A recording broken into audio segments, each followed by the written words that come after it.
Welcome everybody to the final training session for this year. We've had some real good ones this year. And I want to thank all the presenters who took the time out to do all the work. And, you know, obviously it's a lot of work to put these things together, and it's a good learning tool for everybody involved statewide. And we're proud of the product we put out. And we also would like to thank everybody who participated and joined as many sessions as you could. Want to remind everybody, if you have not signed up yet, Sayreville Clinic, August 5th. Right now we stand at we're about 300 participants, and it's a great agenda for that day. So I believe you still have a little time to sign up. You just won't be eligible for a shirt for that day, but make sure you try and get in there. Like a lot of information, stuff that we cover, in a brief hour sessions or, such during the year, during these training sessions will be more expanded, more time to have some dialogue with some really good officials and great professionals. So let's see if we can get in there. Also, make sure you've individually with your chapter have taken the time out to get your 6 official manual and get them in your hand before the season starts. As usual, thank everybody who was on that committee. Great job by everybody. And with that, I think we're going to get started. Tonight's subject or subjects. We're going to talk first. We're going to talk about roughing the passer. Favorite subject of everybody. And that's mainly referee concern, but when you get right down to it, it's always a crew concern. So we'll get into that. We have a PowerPoint presentation for that, and we also have I think it's about 6 plays regarding roughing the passer, and then we'll get into intentional grounding, and we'll talk about that. And we have, after that PowerPoint presentation, we have about 11 plays on there. And I want to thank Rob Rittarelli for putting this all together. Rob put the PowerPoint together, and Rob put all the plays together. Technically, I'm pinch hitting for him tonight because Rob had to travel for work to California, so he's unable to be here. So I want to thank him in advance for putting this all together. And I also want to say, if something goes wrong, we're all going to blame him. It's that simple. Okay.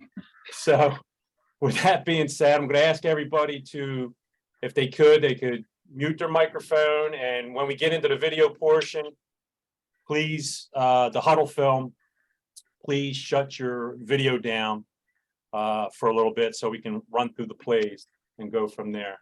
All right. So with that being said, let's get started.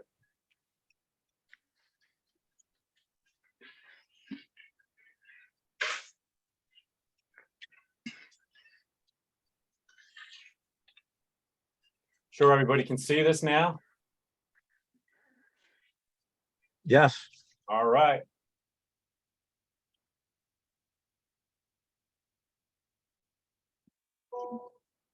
Roughing the passer. Definition. We're going to go over tonight with roughing the passer. We're also going to talk about the process of making that call and the mechanics. Things to consider. And then also, like we said, huddle film review. We got about 6 plays. We'll jump into that and we'll discuss.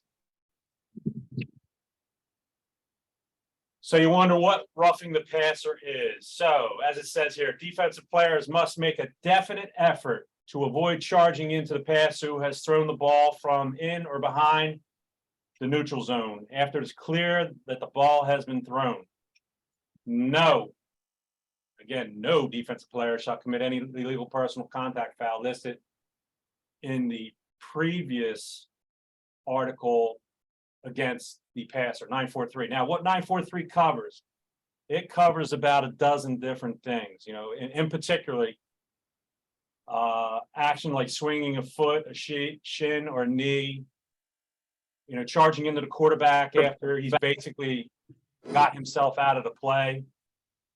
piling on, hurdling, initiating illegal helmet contact, striking the quarterback with a fist or a forearm or the like, horse collar, targeting, and a blindside block outside the free blocking zone. So those things help you make that judgment into 9-4-4. They establish 9-4-4, the conditions of it. So with regard to the penalty enforcement, we're talking about 15 yards, first down from the dead ball spot when the dead ball spot is beyond the neutral zone. And A has possession of the ball at the end of the down. And there's been no change of team possession. Otherwise, 15 yards and a first down from the previous spot.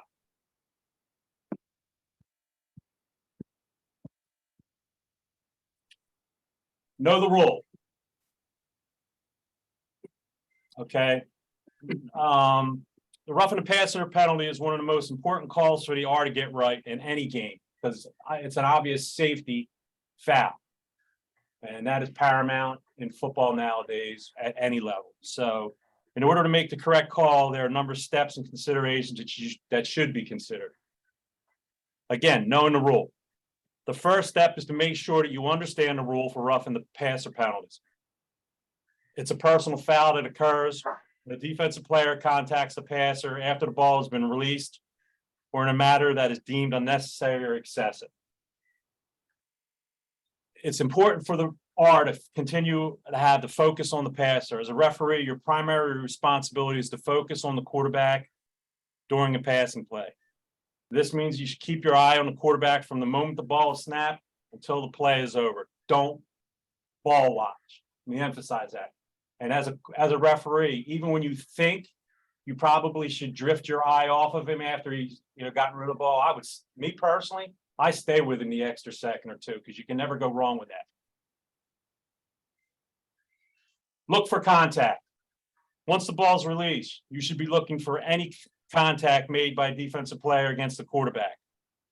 This can include, again, hits, shoves, other physical contact that could be deemed unnecessary or excessive.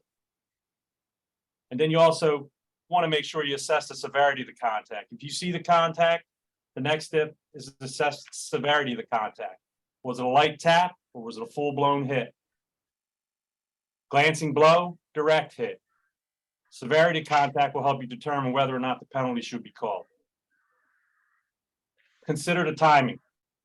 Another important factor to consider is the timing of the contact. If the contact occurs immediately after the ball is released, it may be more difficult to determine whether or not it was necessary or unnecessary. But if the contact's well after the release, and it's more than likely the penalty should be called, rule of thumb is more than 2 steps, we'll have a foul. And I mean, me personally as a referee, my thing is balls away. I'll holler that immediately it's out of his hand. And if he's hitting him after that, you got a foul. All right. So again, it's all in the judgment end of it. And also you want to use proper mechanics. In order to make the correct call, it's important to use proper mechanics. This means being in position. Position in any 6 spots on the field is going to help you make a successful call. So again, being in proper position will help you make this call a lot easier. And as I stated in the beginning, one of the paramount things to do here is make sure that we're safely protecting the quarterback. Some things to consider. Process what you saw. Was the hit above the shoulders? Regardless of the time, distance, 2-step rules, this is roughing the passer. Was the hit a continuing action? Did the defensive player was the defensive player developing into his lunge in the process of the tackle as the ball was thrown? If so, no roughing the passer. All right, we're going to talk about this. This one, this one we can talk about in full a little bit more as we get into the conversation. A hit below the knee when a passer has the ball or is in the process of the throw is not roughing the passer. It's nowhere stated in the rule book, our rule book. If deemed unnecessary or excessive, it can be a personal foul, though. When a passer's on the move, the defense does not know if he will continue the run or pass. In this situation, we would look for anything that is unnecessary excessive, or extra action. So that is the PowerPoint part of it. So I'm going to stop sharing that screen. I'm going to jump over into the huddle, see how good I do this, guys. So bear with me. Scott, as you're doing that, there was one comment from Dave Parford, who's a white hat up in Central Jersey here. Go ahead. He says he uses a when the ball's away, he says away 3 times, away, away, away, and then if the guy gets hit after that, just like you say, ball's gone. You know, same principle. If you get those words out of your mouth, and the quarterback gets hit after that, then you got issues. Yeah, and one thing will be advantageous, I would say, as a referee, if you talk to those defensive linemen, linebackers before the game, you know, or a dead ball period early in the game, you tell them, hey, this is going to be my rule of thumb. You hear me say balls away or going, away, away, away, or something like that, you got to lay off. You roll off, get out of there. I mean, that's preventative maintenance on your part. And Bob Williams roughing the passer on a quarterback who's thrown an illegal pass. And Jim answered, roughing the passer is not possible by rule on an illegal forward pass.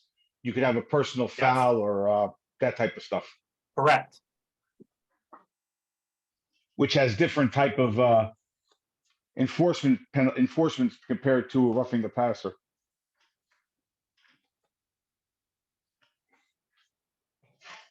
Okay, so now I'm going to get into the film part. So keep your fingers crossed.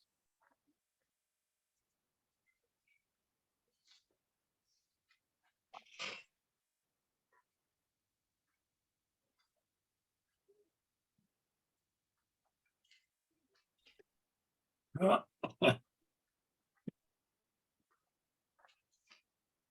it is.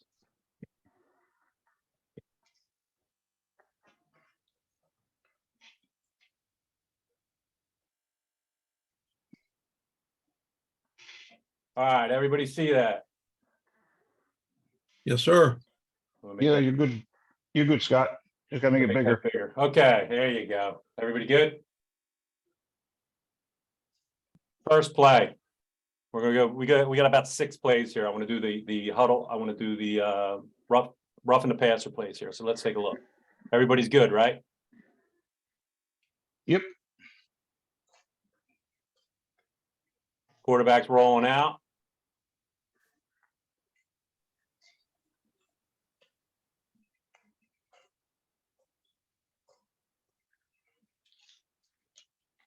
Look where that head is, crown. Look where the crown is. It was right under his chin.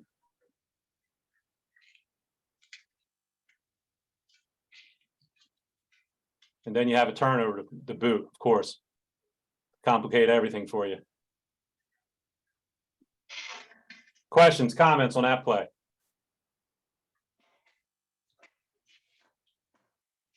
Dave Parford says you have a flag on the field. Let's look.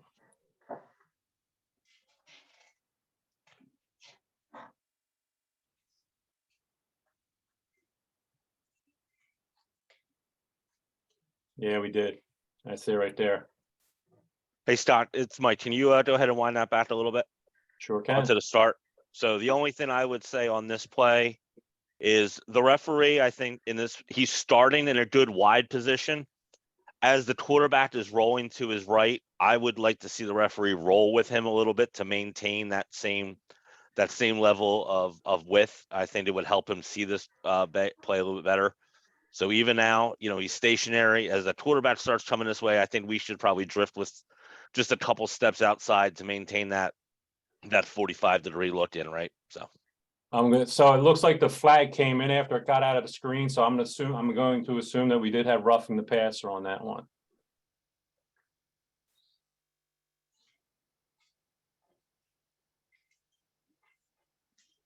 Okay. Next play.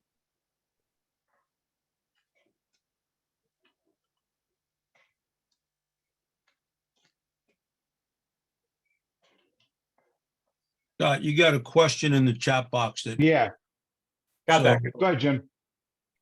Go ahead, Jim. Thanks, Bruce. So Yeah, the question is, so the interception basically is negated. The answer is yes, because the RPS occurred prior to the interception. So it's the old rule of thumb.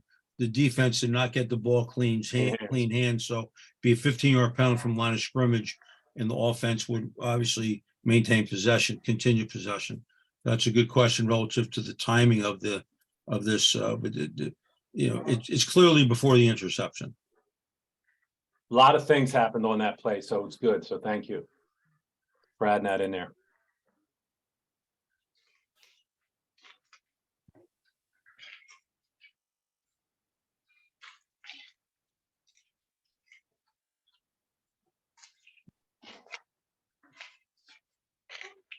Let's run that back a little bit.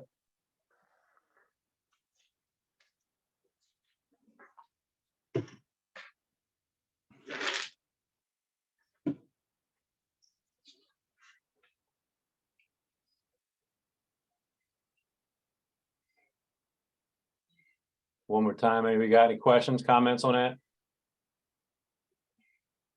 Well, yeah, if you watch this play in the totality of it, at the end of it here, now we get a flag and whatnot, but look at the short wing up top. We got to be killing the clock. All right, it's either incomplete, intercepted, and regardless, we have a flag. So we just kind of, it's kind of like we have a deer in the headlight look there. We absolutely, positively have got to do something. There's a short wing there to stop the clock, whatever. Again, whether it's intercepted, whether it's whatever, we have a flag on the ground. So it just kind of looks like we're not going from one job to the next, which we need to do. And it's a little bit different because the quarterback didn't get the snap clean and all that good stuff. He's clearly outside the tackle box. And I think this play here is much more as far as RPS beauties in the eye of the beholder. There's some referees that probably would pass on this, and this angle isn't the greatest. The referee is wide, and to Mike Bartram's earlier point, looks like he's trying to keep that spacing, if you will, almost like a 45-degree angle. But if you react, once the ball gets by the kid, he kind of picks it up. He's on the move. You get straight line there, and that's tough to do. So we want to be a little wider if possible. But mechanically, we're not as good as we should be, frankly. The other thing on that one, it looks as if the deep wing is on the end line. So obviously that means we're inside the 7. So that short wing should be breaking into the goal line right away on the snap. It was like he was holding the line a little long. So Yep.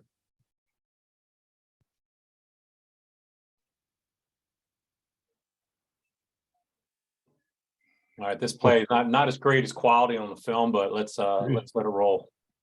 Looks like a scratchy film from 1968, but we'll go with it. All right, there's a play right there where you had your hit. We talked about this previously. How about that? So quarterback's in the pocket, releases the ball. Kick comes in low below the knee.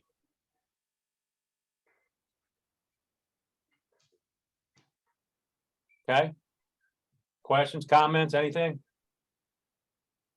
Well, Scott, why don't you go over the high school rule relative to forcible contact in high school at the quarterbacks, knee or below? We know in college and the NFL, this is clearly a foul. But why don't you, just so the folks understand what the high school rule, the federation rule says? So in this case, then it would be looked at as a personal foul. With regard to the hit, if it's deemed severe enough, I mean, obviously, if he comes in there, it's in this play, as an example, you're looking at a situation. I kind of think he stumbled a little bit coming in, but but it was a hit that would turn into a personal foul versus roughing the passer, and that would have been the call. Right. And I believe that's what the official would have called here. Okay. And so we'll take that a step farther. If we just call it a personal foul, we're not tacking on any yardage. Or are we tacking on yardage if it's a pass completion, say for 10 yards? Do we tack the 15 onto the end of the run in high school? No, Right. We do not. Right. So just Correct. Yep. no, Okay. you go line of scrimmage. Right. So the only difference is the RPS is an automatic first down. The personal foul is not.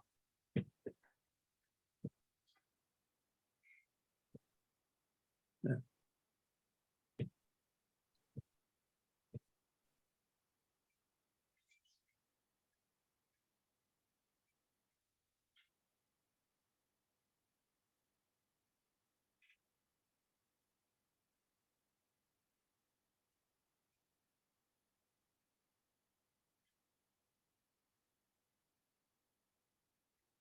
Run that back a little bit here. We'll go full speed one more time, and then we'll go slow it down.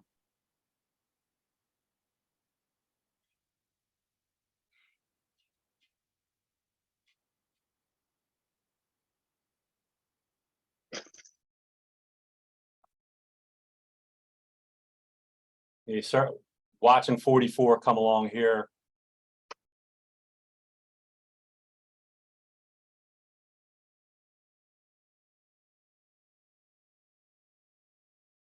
Ball's away. Hey, Scotty, Yeah, jump in. it's Coach. Yeah, talking with Rick on before we're putting this together. This is the one where the quarterback establishes himself as a runner, and it's that he gets less discretion on these hits, and that's what he wanted us to talk about.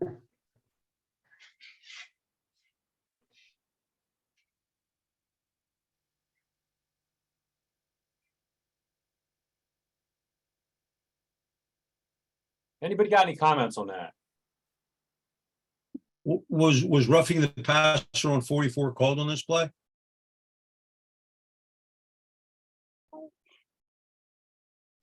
Does anyone know? There's a, I mean, I'm assuming from whoever put the comment on that, someone called, the referee called roughing the passer. And then we had, after the play, apparently the TMA lineman. somebody with a face mask. So we have live dead. Is that what we're getting at here? Yeah. Okay. So somebody said something about the passer leaves the pocket, he gets less protection. That is not the case. Yeah, well, isn't that what, that's, Still gets the I same grew- protection whether he's in the pocket or Yeah. not in the pocket. yeah, I agree 100%. He's a passer. Yeah, but he's throwing that on the run, Scott. I mean, it's kind of like Yeah. a punt area where he's running and he's doing a squib Yeah. kick. And I think this is close enough personally to maybe pass, depending on where the helmet contact is. Hard to see. Yeah, it is hard. Is to it see. obvious he was going to pass the ball is the question. Yeah, exactly. And he released it right there, and he's within about a 2-yard scope of the quarterback. So it's, you know, and here we are slowing it down 3 or 4 times to look at it. So just imagine it going full speed. So it is. Full speed, it didn't look as bad as when you slow it down. Full speed, it looked like a step. I think we have 2 angles on this play here. St. Joe Hammond. So let's go back and look at the.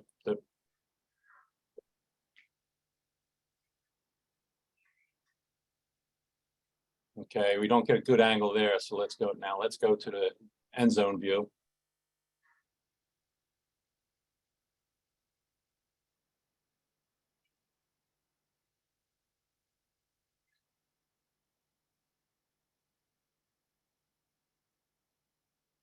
You come in there on a head. If he's coming there on a head, and no matter if it's a forearm, a fist, helmet, you got roughing the passer. It's plain and simple. Scotty, he's noting the brim, the R taking a peek downfield and not staying with the QB. That's all. Is that what that is? Like, yeah, you can tell by the brim of his hat a little bit. And that's where we get back to the ball watching thing. Everybody good with that? Emphasize, again, for the white hats in the group here tonight. Just when you think you might want to get off of him, stay on him. That extra second will never hurt you. That's why you got 5 other people in the field to help you out. There is a question on the chat room from Russell on the previous play when the quarterback went out of was rolling out of the pocket, and we were going to call it. People were going to call it a personal foul. He asked, there is no tack onto a personal foul. You mark it off from the line of scrimmage. Is there a choice of play or penalty? I'm not sure what that means, but I would think we would take a penalty. Except the result of the play you're talking about, or penalty. Yeah, I guess so. The guy's asked That's a him good because, call. yeah, the thing of it is though, it was 3rd and 20. So I know it's a good game, but they're gonna want the rough and the passer because it's an automatic first Automatic down. first down, yeah, definitely. Right. It's a good question because the guy gained maybe 17 yards, whatever. But he also gets tacked on to that, Jim, because it's a complete pass.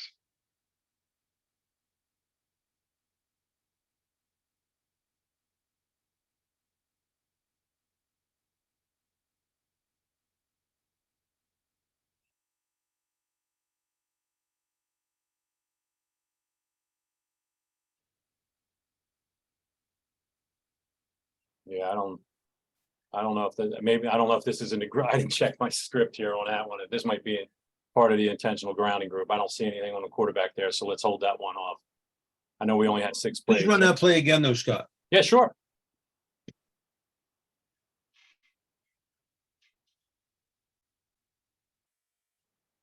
Somebody's got to talk to the right guard. So I think that the teaching on this play, or the thing to point out is, ask yourself, is the quarterback outside the free blocking zone, i.e. tackle box? It looks like he's straight back, which means that there better be somebody in the area, right? I think the ball lands past the line of scrimmage, but it looks to me as though he's still quote unquote in the pocket, but maybe I missed it. That's why I asked you to show it again. Now, maybe I'm thinking this. He's in a pocket. Yeah. So it's got to be towards an eligible receiver or we'd have grounding on that.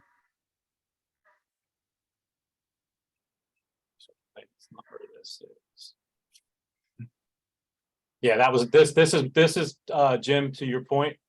This is in the group of roughing the passer. So I guess is what we're looking at is, was this roughing the passer on the quarterback here by the lineman with a shove after the ball's away? Yeah. To the upper. I get that. Yeah. Okay. All right. So I'm gonna stop this because this next group, we're gonna come back to this in a little bit. And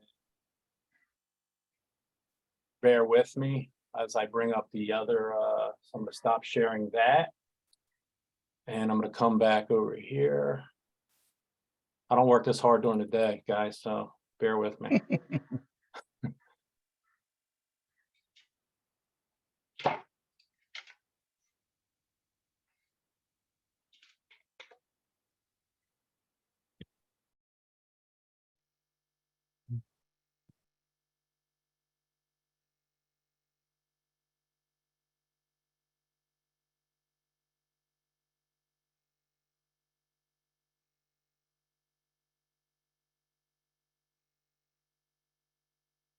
All right, everybody good? For intentional grounding, we got that in a visual.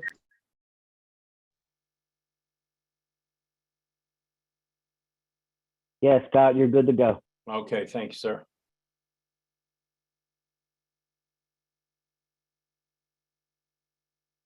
We're to talk about on this part of the presentation this evening, we're to talk about what is intentional grounding, legal grounding exception, the process to the call, the mechanics to the call, some things to consider when making the call, and again, at the end, the huddle review. So we have, I think about, I'm looking here, we have about 11 plays to go over. So we'll have a nice little array of film. What's intentional grounding? A pass. Now, these are all in chapter 7 of the rule book, all the passing plays and the passing game. A pass is intentionally thrown into an area not occupied by an eligible offensive receiver, or thrown incomplete to save loss of yardage or to conserve time. The penalty enforcement is 5-yard penalty and a loss of down measured from the spot of the throw.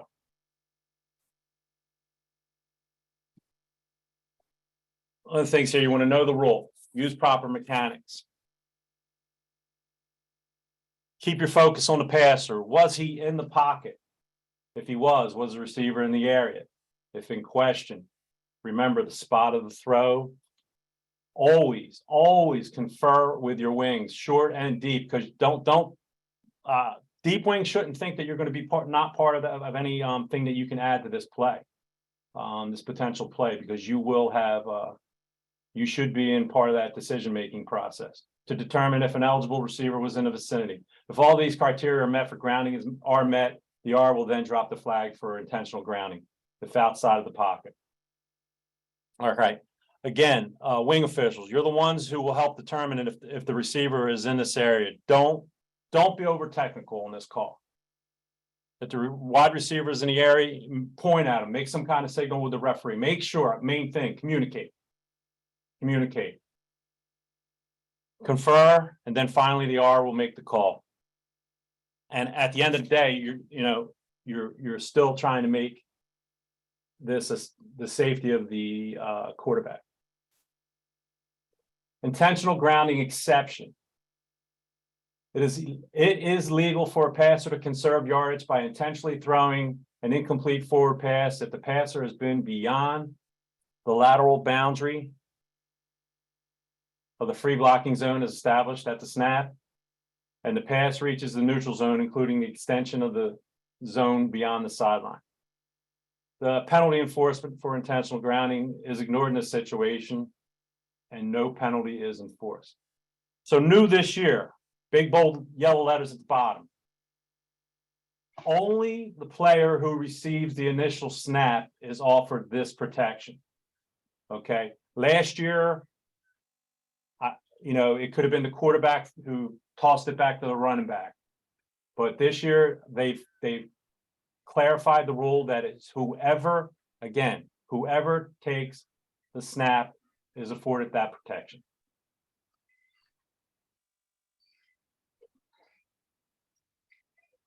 So we have a look from the mechanigrams. You guys, a lot of you guys see in Referee Magazine is legal for a player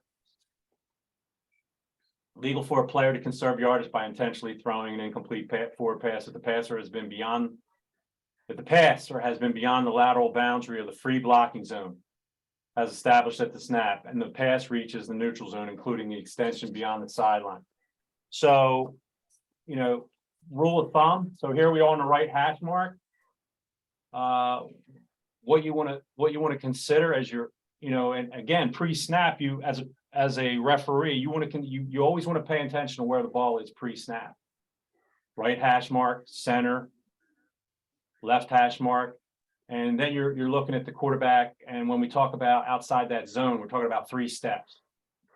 3 steps from where the snap took, as your rule of thumb, to know that he was out. And one of the other things you remember is, and I think he might have had this later on in the slide, but I'm going to bring it up now. If he goes out of the zone and comes back into the zone, once out, always out. Okay, so if he comes out and he rolls right and then comes back into where the original snap was, he's always considered out. Okay. Scott, before you go any further, there's a comment in the chat room from Mr. Shah. He just wants to confirm the fact that only the player who received the initial snap could spike the ball. Yes. Yes. Correct. Okay. New for this year.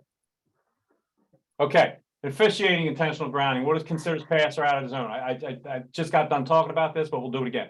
If a passer moves at least 3 full steps laterally, game officials should strongly consider whether or not the passer has left the free blocking zone. A lot of guys do it differently. Again, going back to the previous slide, let's look at this. You have hash to hash, and we're midfield. Me, pre-snap, and I might be making this more complicated than I should, and somebody please tell me that. I use the 5-finger method with, if you're looking at your hand, the left hash is my pinky, and then where the ball placement is pre-snap. And then obviously your thumb would be the right half, and then the 3 middle fingers. I might be over analyzing it, but that's what I do internally, pre-snap, to remember where the ball was, and then when the quarterback rolls out and his 3 steps and so forth. So everybody thinks the referees are pretty faces back there just hanging out and making calls, on announcing penalties. We're pre-snapping also. So that's what I do, and that's me internally.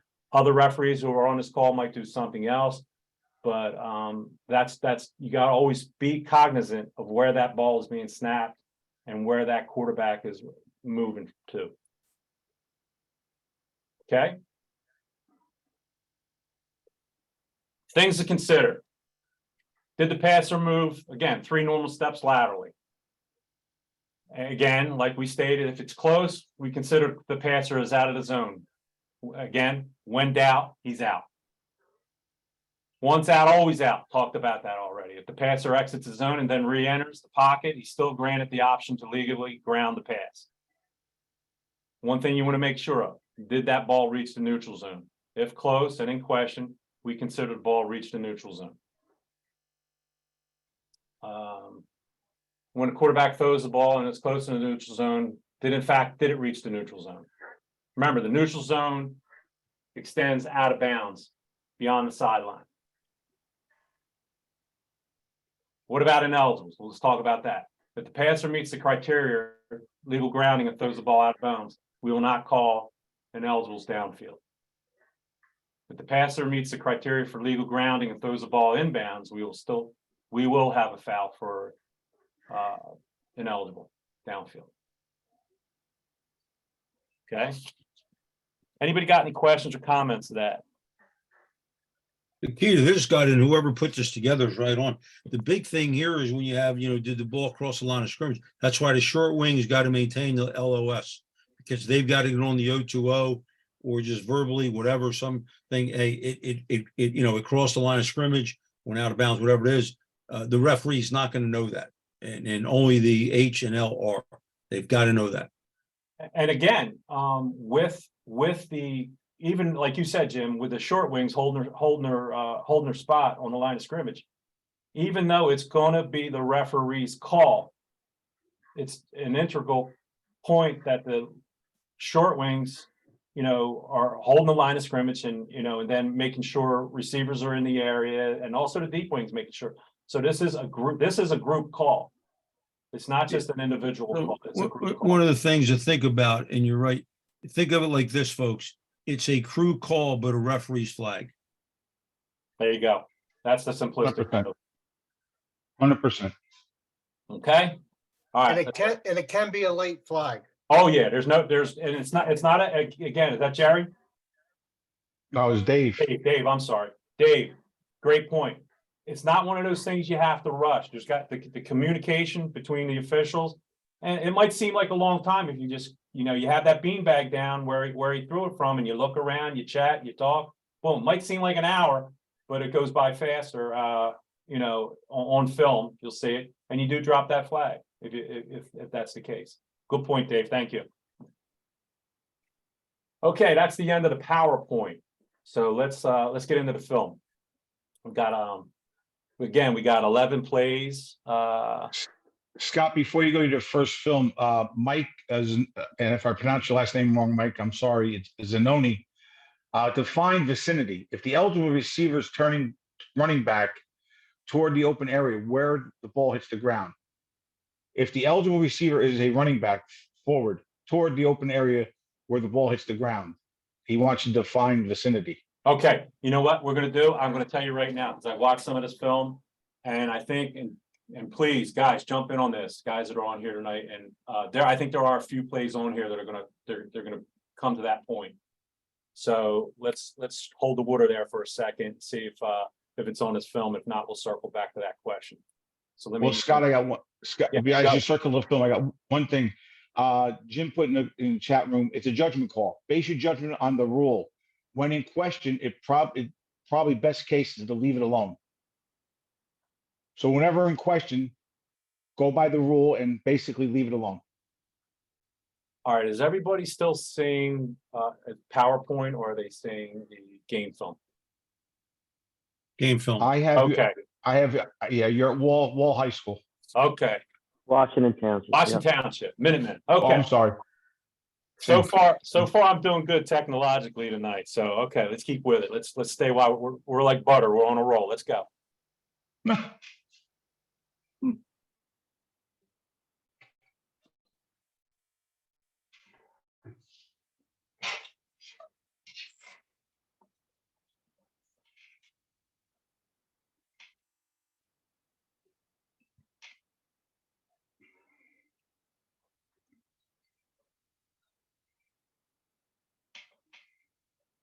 All right, quarterback getting a little pressure. He's booted out of the pocket. All right, A great play. great play by the quarterback. Yep. A Yeah. great teaching play too. Yeah. So let's. so that a little bit forward.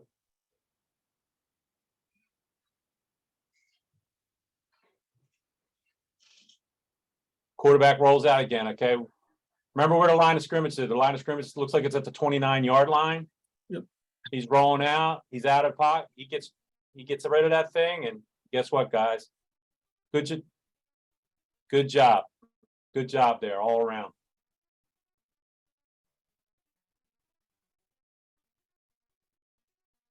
Line of scrimmage, 44-yard line.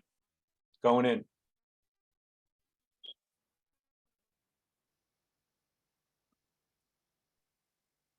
Now, this is an easy one, gentlemen. For several factors. Okay. Anybody want to comment or add to why the obvious, Captain Obvious is why this one would be? So let's, he's at the 44. And it's pushing it that he even took 3 steps. Everybody agree there? But laterally.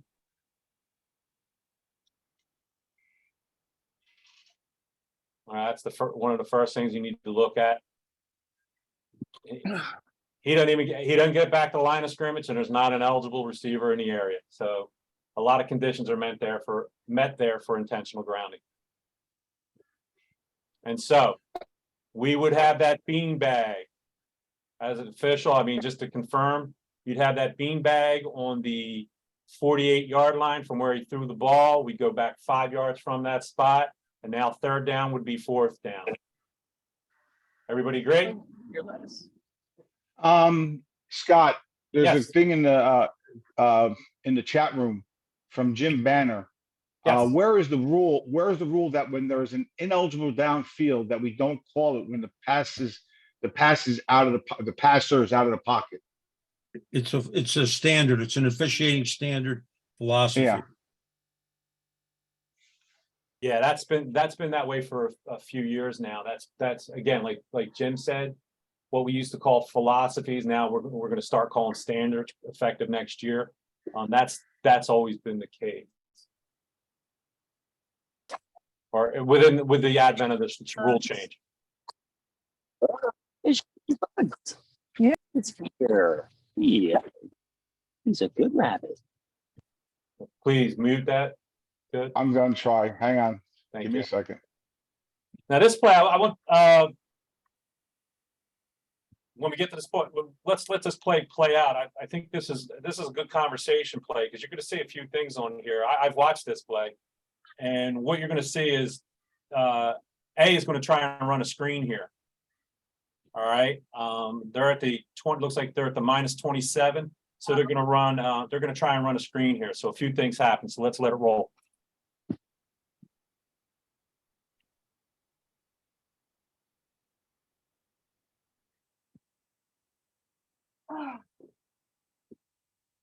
I'm coming back as you. It's your problem. Oh, somebody getting hollered at. Saying, All right, let's go back to that one more time. Anybody want to chime in here?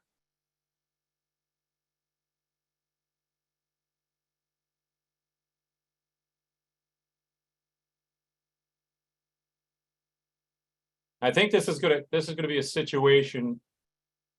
I guess Jim, Mike Bartram, anybody want to comment on this?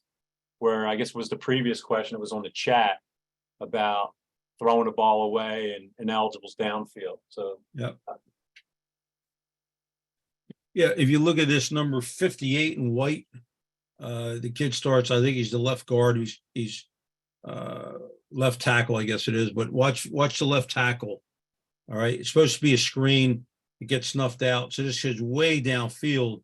Now the question is, you can't tell, did that ball land out of bounds or inbound? If it lands inbounds, we don't have intentional grounding no matter what, because he's clearly outside the tackle box and the ball clearly passed the line of scrimmage. But if it lands in bounds, Federation does stipulate that should be ineligible downfield player, IDP. If the ball lands out of bounds, to the previous comment that Scott made, our philosophy / standard is to let the IDP go if the pass lands out of bounds. And if you look at, I think the short wing up top on that play is calling IDP. If you watch the end of this, we're starting at the -27. Watch the short wing at the top, who does a nice job staying with this. And if you, at the very end, I think he drops his flag for an ineligible downfield player. Just stay with him up top.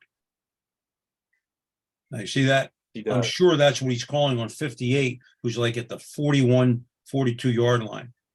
But the question again is, we can't tell, does the quarterback's pass land out of bounds on the sideline at the bottom of the screen, or does it land inbounds? I mean, I can't tell, maybe someone else can, but Yeah, the bottom short wing also threw a flag out on that. So again, and Jim, obviously this will be the part where, again, we can't tell from this video. Would this be something where the deep wing would be able to help out at all on this if the ball? well, I think the short wing or the deep wing on the not the white team side of the field, but the black team side of the field at the bottom, they've got to get on the 0-2-0. Hey, the ball landed inbounds or the ball landed out of bounds. There you go. Again, communication.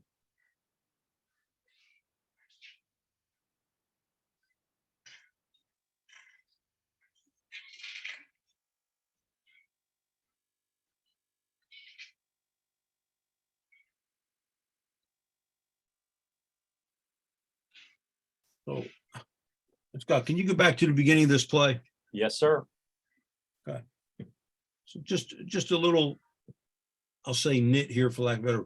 Everyone, please watch the referee. First of all, he's a little bit too tight to snap, but as soon as the quarterback gets a snap, the referee takes a step to his left, which is incorrect. You're immediately cutting down your angle. If you're going to step anywhere, step away, step to the right. If you watch it, it's probably instinctive right there. You don't want to do that. Now you already cut down your angle. Okay. It's really hard now to see the blocking in the 45, 46, 47, 48 yard line there because we moved out of position. Just hold your water. Just hold your water. And he's got to work harder there now. The white hat does. Smarter. Yep.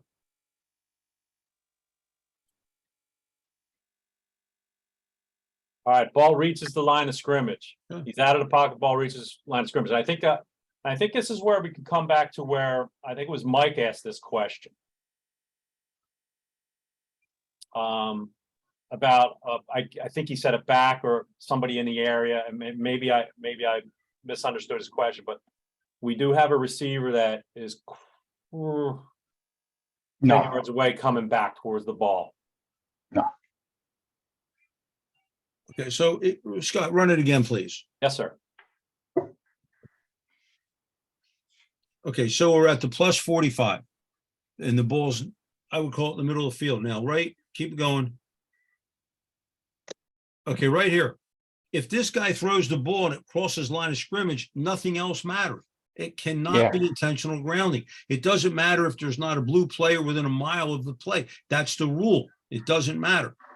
So I think the ball does cross the line. This would not be intentional grounding based on the 2022 and now the adjustment to it that was covered tonight for 2023. This is nothing. There you go. Guys, there's a thing in the chat room from the previous play, John Welling, previous play. Do we pick up the flags if the ball goes out of, if the ball is thrown out of bounds with illegal men downfield? Absolutely, correct? Yes. Yeah, definitely.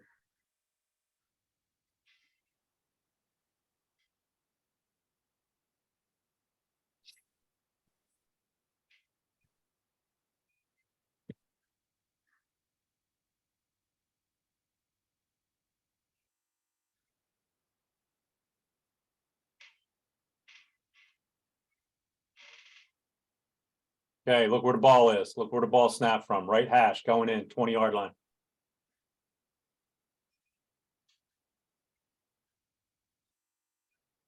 He never gets out of the pocket. He never takes 3 steps left. He never takes 3 steps right. And as the defense puts pressure on, he decides to get rid of it. Ball doesn't get to the line of scrimmage. No eligible receiver in the area. Everything, all boxes are checked there.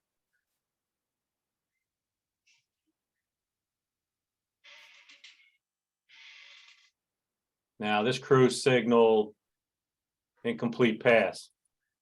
Well, which is right. It is an incomplete pass. The Incomplete question is, pass, yeah. is it a Yeah. foul for an illegal forward pass grounding? I think it is. But Yes, the guy at the bottom and top there, it is whether it's legal or illegal, it is incomplete. yes, correct. And it wouldn't be their flag anyway. Correct. And white hat coming in, Yep. don't know what happened Look there. at- He was looking for help. Yeah, he was. Hey, Scott, this is Dave. Go ahead, Dave. One thing that can also help out here, you can see how the referees probably blocked out his vision of where the quarterback actually threw it from. The offside short wing could possibly help him in the 0-2-0 and tell him the yard line where he threw it. That could be a safety valve on the offside short wing. Because he's got a straight line in to see where he threw it from. Yeah, there's got to be a little bit more hustle in there to give him a hand on that, or communicate it through the 0-2-0, like you stated. Scott, Scott, Jim, Dave, everybody. There is a question on the chat room from Lewis. He states it shouldn't matter if the ball's inbounds or out of bounds as long as the ball passes the line of scrimmage, correct? I As believe we far as discussed this- intentional grounding, that's correct. But not IDP. So there's two IDP, distinct correct, things right. going on here. Two Right. different things, I should say, going on. Lewis, in the chat room, could you tell us what are you looking for? Is it looking for IDP or intentional grounding? I'll wait till Lewis answers.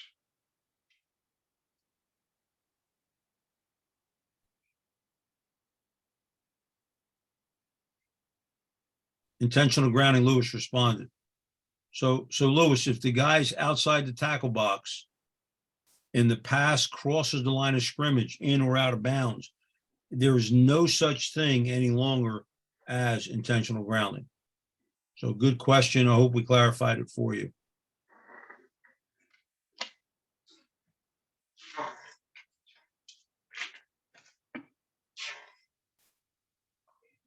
All right, here's situation. Quarterback looks like it looks like he's grounding it, but he was hit simultaneously while he was throwing the ball. So you got nothing. That's an easy one. Yep, absolutely right. 100%.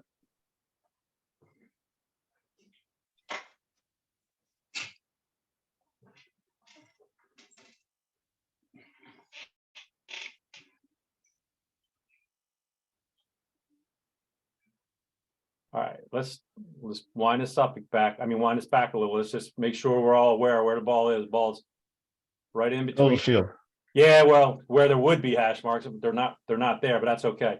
Right in the middle of the field, and watch the quarterback where he is when he releases the ball.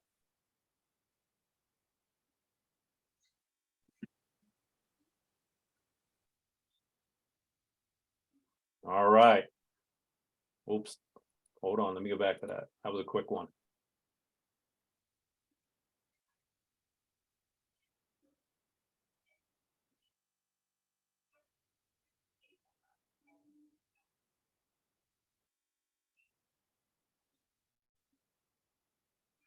All right, it's good. I think this brings up a discussion, and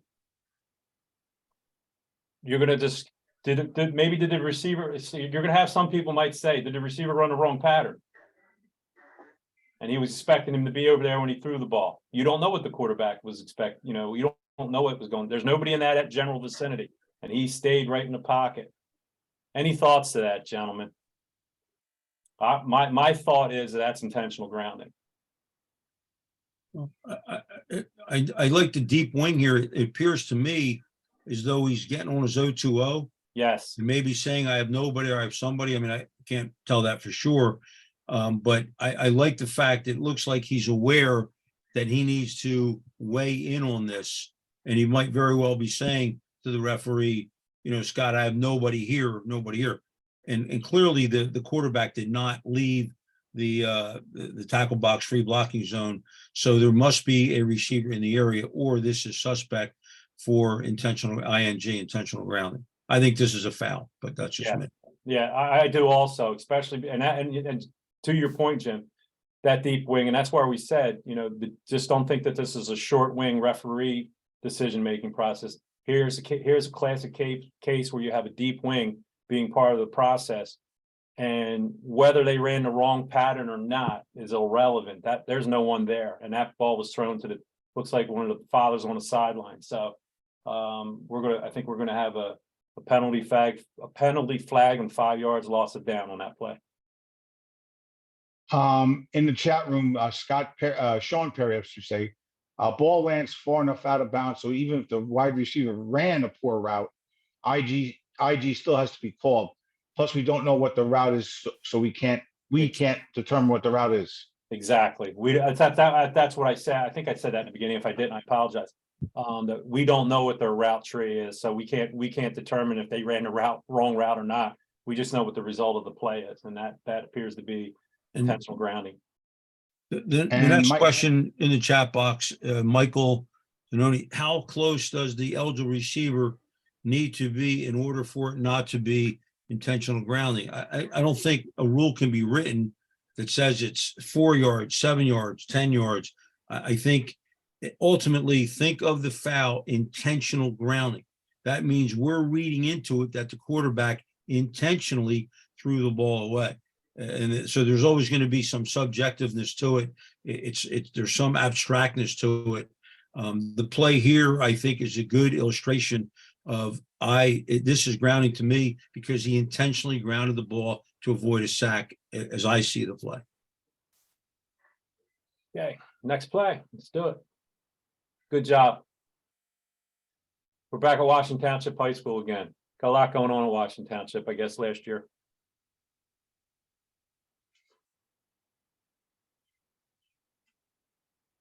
Quarterback's under pressure. He's out of the pocket. Oh boy, that's an easy one. So why is this a foul? Everybody, because the ball did not what?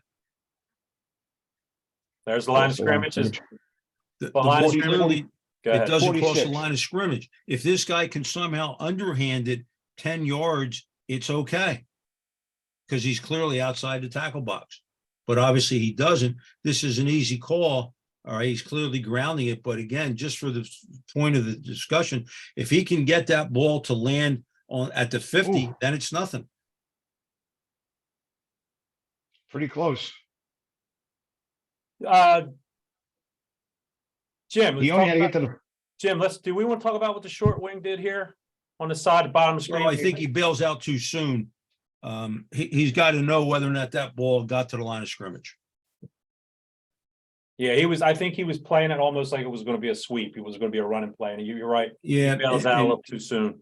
Yeah, so on that, a short wing, I don't know if Eddie's on here, Eddie Camp, but he would just tell you, just back straight up and hold the line of scrimmage from farther into the sideline. Yeah, because that ball's a few yards short of getting back to the line of scrimmage. So Yeah. Yeah. Clearly a foul for ING.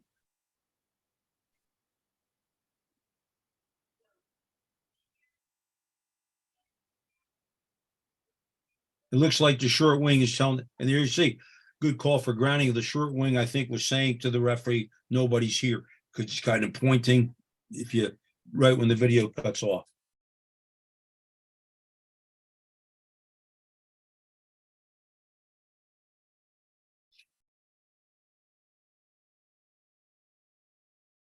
He's outside.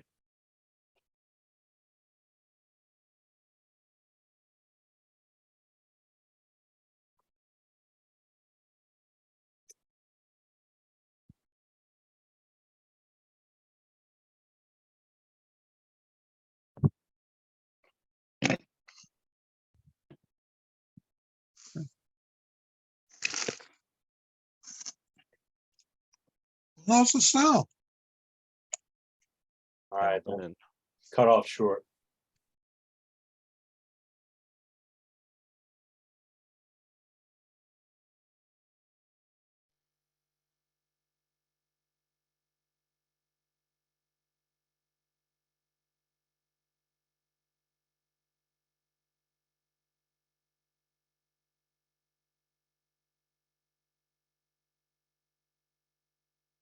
Okay. Anybody? Right. Clearly outside and the ball clearly crosses line of scrimmage, right? That's correct. Nothing. Nothing. 3rd and 10. And everybody's got to remember on that type of play, the defense is giving up. That's one of the philosophies behind that, and the advent of that rule is that the defense is forfeited the right on that play. They've said you got. All right, so that, and obviously, the safety end of it, but also, that's why that rule was put in place.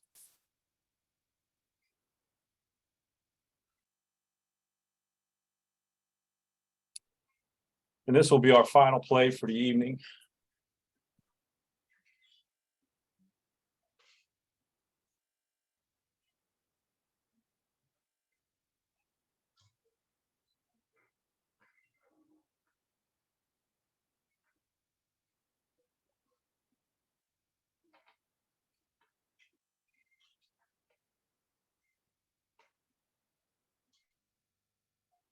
Okay.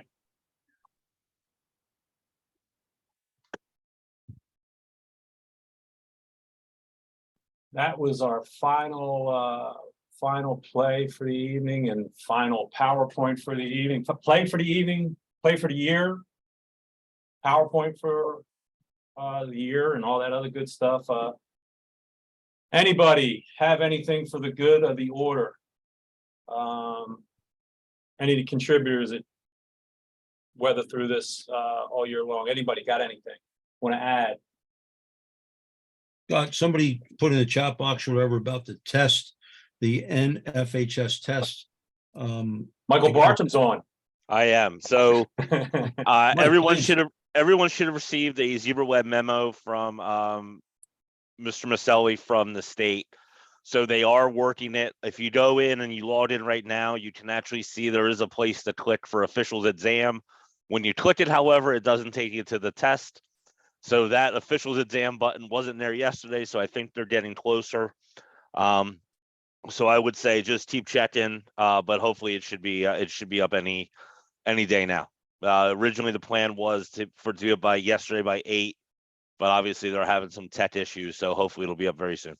Mike, any word of a possible, couple days extension for those who may, or are they going to keep to their deadline date of? No, everyone should have a hard copy of the test, so everyone should be taking it offline. Yeah, And then all you would need to do is just transfer it from hard copy to online. So, everyone should already be can already be doing the test if they want. They don't have to wait for it to come up on online. okay. Anybody else got anything for the good of the order? You said it earlier, but on behalf of those of us who have had the opportunity and really privileged to make presentations, and I know Rob is in San Diego, but this was great tonight, I think. And, January seems a long time ago. Here we are now in July and the season's like a month out from scrimmages, whatever else it is. So again, thank you to all of you who came on. Thanks to the folks that, picked out the topics and all those kind of logistical things. And I hope to see many of you as possible at Sayreville on August 5th. If I haven't had the privilege to meet you, please, by all means, come up to me and, hey, I'm, Bill Smith, whatever it is. And I think we'd all appreciate that on part of the mechanics committee, as well as the folks on here tonight, Scott, Mike Bartram, that have really done a nice job on the presentation tonight. So it's a great time of year. Season is a month away. And again, I look forward to meeting as many people as possible on August the 5th. Yeah, and thank you and again, like reiterate again what Jim said, and I said in the beginning, I want to thank everybody, on the 6 official committee that helped out during the year. And it was, we put together a good thing, and then also with these presentations. So it's a collaborative effort. It's not, one person or 2 people, even though there's some people that are behind the scenes and they do a lot for the group. So I want to, on behalf of everybody involved, I want to thank everybody, and great work, and looking forward to everybody having a great year, a safe year, and some good football ahead. So if we're all good for the night, we had about 180 people on, I think, at what I saw as the height. So not a bad turnout for a July day or evening. If that be the case, then we're done for the evening. And again, I want to thank everybody and stay safe and look forward to seeing everybody August 5th at the clinic, Sayreville. Enjoy. Good job, gentlemen. I Thanks, appreciate your Scott. help. Thank you. Thanks, Thank you. Scott. Good night, everybody. Thanks, Bruce. Thanks for hosting. Good night, all. All right, be safe. Good night. Hey, Mark, I got a question for you. This is Phil DeBetta.